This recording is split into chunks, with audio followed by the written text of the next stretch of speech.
Hello everyone, Radhe Radhe. आप सभी का हमारे चैनल में बहुत बहुत स्वागत है। सबसे पहले आप सभी को जन्माष्टमी की हार्दिक शुभकामनाएं हमारे परिवार की ओर से। आज मैं आप सभी के साथ शेयर करने वाली हूं जन्माष्टमी की पूजा करने की बिल्कुल सरल और सिंपल तरीका। अगर आपके पास बहुत ज़्यादा सामान नहीं है तो आप इस वीडियो को ज़रूर देखें। आप बहुत अच्छे से जो है ना जन्माष्टमी की पूजा कर सकते हैं। तो सबसे पहले मैंने एक पटा ले लिया है। एक चौकी हो तो चौकी ले लीजिए, पटा है तो पटा ले लीजिए। उसके ऊपर आपको बिछाना है पीले कलर का कपड़ा।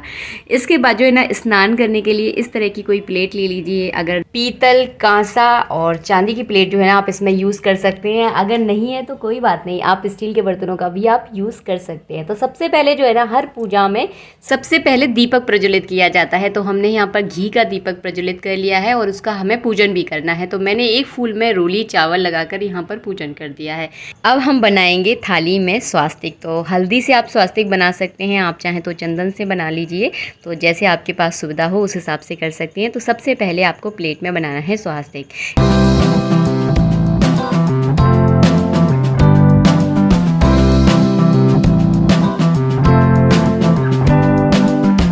भगवान के लिए हम देखिए इस प्लेट में फूल बिछा देंगे और हाँ तिली भी आपको इस प्लेट में ज़रूर डालनी है भगवान के आसन के लिए। और ये देखिए ये हैं हमारे छोटे से प्यारे से लड्डू गोपाल, जिन्हें आप बहुत अच्छे से जानने लगे हो आजकल। तो बस इनको हमने यहाँ पर विराजमान कर लिया है। और सबसे पहले हम श्री हरि का मन में ध्यान करेंगे। तो एक फूल हमने ले लिया है, थोड़ी सी तिली ले ली है और इस तरह से मन में ध्यान करते हुए सभी देवी देवताओं का आप मन में ध्यान ज़रूर कर लें। और उसके बाद फूल चढ़ा देना है और उसके बाद कराएंगे हम भगवान को स्नान। तो सबसे पहले भगवान को आपको कराना है शुद्ध जल से स्नान। तो इस तरह से जो है ना ओम भगवते वासुदेवाय मंत्र को बोलते हुए आपको भगवान को स्नान कराना है। तो पंचामृत से स्नान किया जाता है, मतलब 5 चीज़ों से आपको भगवान को आज के दिन स्नान करवाना है। सबसे पहले मैंने यहाँ पर कच्चे दूध से स्नान करवाया है और दूध से स्नान करवाने के बाद जो है ना हमें जल से भी स्नान करवाना है। तो यही प्रक्रिया आपको चलानी है। तो 5 चीज़ों से आप इसी तरह से स्नान करवाएंगे। इसके बाद हम दही से स्नान करवाएंगे और दही से स्नान करवाने के बाद फिर हम जल से स्नान करवाएंगे। तो इस तरह से जो है ना आपको 5 चीज़ों से स्नान करवाया जाता है जन्माष्टमी पर भगवान का। आप चाहें तो 5 चीज़ों को साथ में मिलाकर भी आप भगवान को स्नान करवा सकते हैं। तो आपकी जैसी श्रद्धा हो, जैसा आपका मन हो, आप उस हिसाब से जो है ना कर सकते हैं। यहाँ पर हम करवा रहे हैं शहद से स्नान और शहद से स्नान करवाने के बाद भी देखिए मैं शुद्ध जल से यहाँ पर स्नान करवा ली हूँ। अगर आपके पास शंख है तो शंख में आप जल भर के भगवान को स्नान ज़रूर करवाएं। अगर नहीं है तो कोई बात नहीं है, आप तांबे के लोटे में जल भर कर भी आप भगवान को स्नान करवा सकते हैं। इसके बाद हम यहाँ स्नान करवा रहे हैं बूरे से, यानी शक्कर से हम यहाँ स्नान करवा रहे हैं। तो शक्कर को आप बारीक पीस लीजिए, उससे भी आप स्नान करवा सकते हैं। आप चाहें तो शक्कर का बूरा बनाकर आप उससे भी स्नान करवा सकते हैं। और हाँ, एक बात का विशेष ध्यान रखें, जब भी आप भगवान की पूजा करते हैं तो अंगूठे का यूज़ आप बिल्कुल भी ना करें। मेरा अंगूठा इस वीडियो में देखना आप ध्यान से लग रहा है, लेकिन आपको अंगूठे का यूज़ बिल्कुल भी नहीं किया जाता, निषेध माना जाता है। तो जो सही तरीका है वो मैं आपको इस वीडियो में बता रही हूँ। मेरा लग जाता है, बहुत कोशिश करती हूँ कि ना लगे, फिर भी लगता है। और इसके बाद जो है ना हमने भगवान को स्नान करवा दिया है पंचामृत से। इसके बाद जो है ना आप चाहे तो गंधोदक स्नान भी करवा सकते हैं, जो कि आप सब बहुत अच्छे से जानते हैं गंधोदक स्नान कैसे कहते हैं, मैंने सबको बताया है। थोड़ा सा जल लेकर आप उसमें थोड़ा सा चंदन पाउडर डालकर जो है ना भगवान को स्नान करवा दीजिए। और उस स्नान करवाने के बाद जो है ना आप यहाँ पर भगवान का अंग पोषण करवाने के बाद यहाँ पर सुगंधित इत्र हम भगवान को लगाएंगे। तो आज जो है ना मैंने यूज़ किया है चंदन का इत्र, जिसकी खुशबू बहुत अच्छी है, गुलाब का, चंदन की, इसकी खुशबू हमें बहुत पसंद आती है। तो हम भगवान के लिए यही वाला चंदन लेकर आते हैं। जन्माष्टमी पर हम सभी लड्डू गोपाल के लिए नई नई पोशाकें लेकर आते हैं। तो मैं देखिए ये वाली पोशाक लेकर आई हूँ। तो चलिए मैं ठाकुर जी को पहना देती हूँ। और देखिए हमारे ठाकुर जी जो है ना पोशाक पहनकर तैयार हो गए हैं। इसके बाद जो है ना आप लड्डू गोपाल का श्रृंगार कर दीजिए और जैसी स्थिति है, परिस्थिति है, जो भी आपके पास सामान है, बस लड्डू गोपाल को आप मन से और बहुत प्यार से सजाने की कोशिश कीजिए। ऐसा कोई ज़रूरी नहीं है कि महंगे महंगे वस्त्र और बहुत अच्छे अच्छे सामान से ही लड्डू गोपाल सजते हैं। आपके मन के भाव अच्छे होने चाहिए और भगवान के लिए मन में श्रद्धा और प्रेम होना चाहिए। फिर देखिए आपने लड्डू गोपाल की चेहरे की स्माइल, वो कुछ भी आप पहना दोगे ना, आपके लड्डू गोपाल जो है ना चमक उठेंगे। बस मैंने बालों को थोड़ा सा एक साइड कर दिया है और ये वाला येलो वाला मुकुट मैंने भगवान को पहना दिया है। इसके बाद जो है ना मेरे पास पिछली साल ही जो है ना मैं इस तरह का झूला भगवान के लिए लेकर आई थी। तो हर साल झूला लेकर नहीं आती हूँ, अगर आप लेकर आते हो तो उस पर उस तरह से पूजन आप ज़रूर करें, स्वास्तिक बना लें। तो मेरे झूले पे तो पहले से स्वास्तिक बना हुआ था, तो मैंने फिर से एक बार बना दिया है। यहाँ पर इस झूले में जो है ना नीचे कपड़ा ऑलरेडी बिछा हुआ है, तो बस मैं यहाँ पर फूलों का आसन भगवान को दूंगी। तो इस तरह से बहुत सारे फूल जो है ना मैं झूले में इस तरह से बिछा दूंगी, ताकि भगवान को बिल्कुल भी जो है ना दिक्कत ना हो बैठने में, उन्हें बहुत आराम महसूस हो।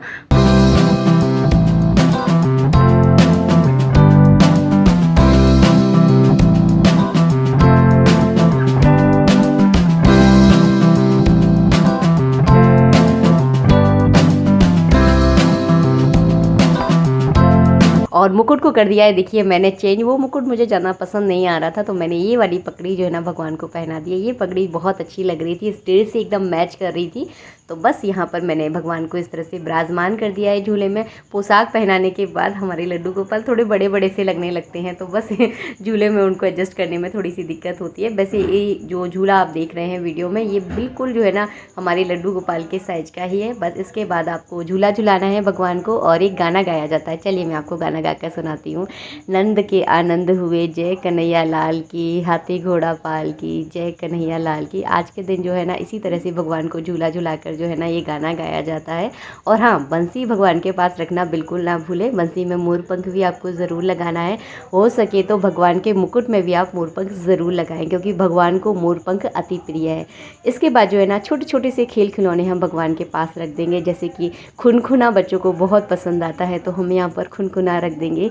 छोटे छोटे से खिलौने जो होते हैं, हाथी घोड़ा और मोर, इस तरह के खिलौने हम रख देते हैं पूजा में। बाद में इन खिलौनों का क्या करना है, छोटे छोटे बच्चों को ये खिलौने आप बांट दें, इस तरह से किया जाता है। तो मैंने 3-4 खिलौने जो कि मेरे बेटे के खिलौने हैं इस वीडियो में मैंने रखकर आपको दिखा दिए हैं। इसके बाद हम भगवान पर इस तरह से फूल अर्पित कर देंगे। थोड़ा सा आप फूलों से मंदिर को डेकोरेट कर दें। जिस जगह आप भगवान की पूजा करने वाले हैं मंडप बना दें, आप फूलों से थोड़े से गुब्बारे वगैरह लगा दें। मैंने यहाँ पर कोई सजावट नहीं की है, सिंपल आपको सिर्फ पूजा विधि यहाँ पर आपको दिखाई है। तो इस तरह से जो है ना थोड़े से फूल हमने भगवान के आसपास इस तरह से भगवान को अर्पित कर दिए हैं फूल। इसके बाद जो है ना हाँ लगाया जाता है भोग। तो भोग में मैं आपको पहले भी बता चुकी हूँ क्या क्या चीज़ें रखी जाती हैं। चलिए मैं आपको एक बार फिर से बता देती हूँ। यहाँ पर मैंने धनिया की पंजीरी बनाई है, गुड़ का पाक बनाया है, माखन मिश्री जो कि बन भगवान का मतलब बहुत ज़्यादा प्रिय है, तो माखन मिश्री आज ही मैंने ताज़ा ताज़ा भगवान के लिए माखन निकाला है। फल रख दिए हैं, फल को आप चाहे तो छोटे छोटे टुकड़े कर भी जो है ना रख सकते हैं, यानी उनको काट कर भी रख सकते हैं।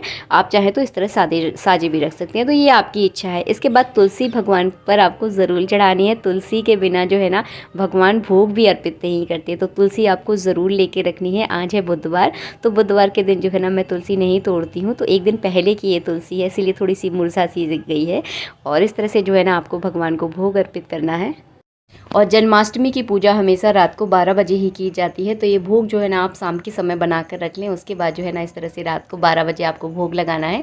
और पूजा करने के बाद आप थोड़ा थोड़ा सा प्रसाद जो है ना खा सकते हैं। काफ़ी लोग जन्माष्टमी का व्रत भी करते हैं, तो वो लोग भी जो है ना रात में 12 बजे जो है ना इस प्रसाद को ग्रहण जो है ना किया जाता है। पूजा करते करते कभी कभी 12:30 भी बज जाते हैं, 1 भी बज जाते हैं, फिर भी आप रात में ये प्रसाद ज़रूर ग्रहण करें। और हाँ, भगवान के पास जल रखना बिल्कुल नहीं भूलना है। इसके बाद जो है ना हम आरती करेंगे। तो मैंने छोटी सी प्लेट ले लिया, उसमें थोड़े से फूल रख लिए हैं, आप चाहें तो स्वास्तिक भी बना लें। और अब चलिए अब करते हैं भगवान की आरती।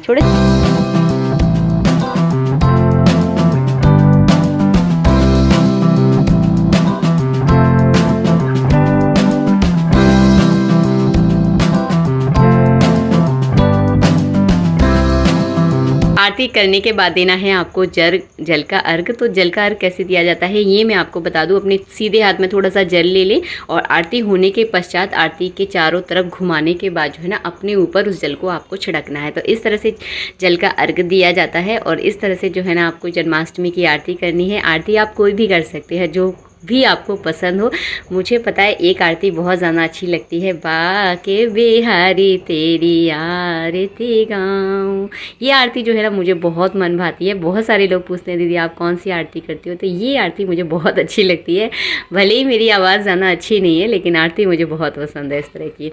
इसके बाद जो है ना आरती करने के बाद आपको शंख बजाना है। शंख बजाना काफ़ी लोगों को नहीं आता, तो आपको बांसुरी आपको ज़रूर बजानी है जन्माष्टमी के दिन।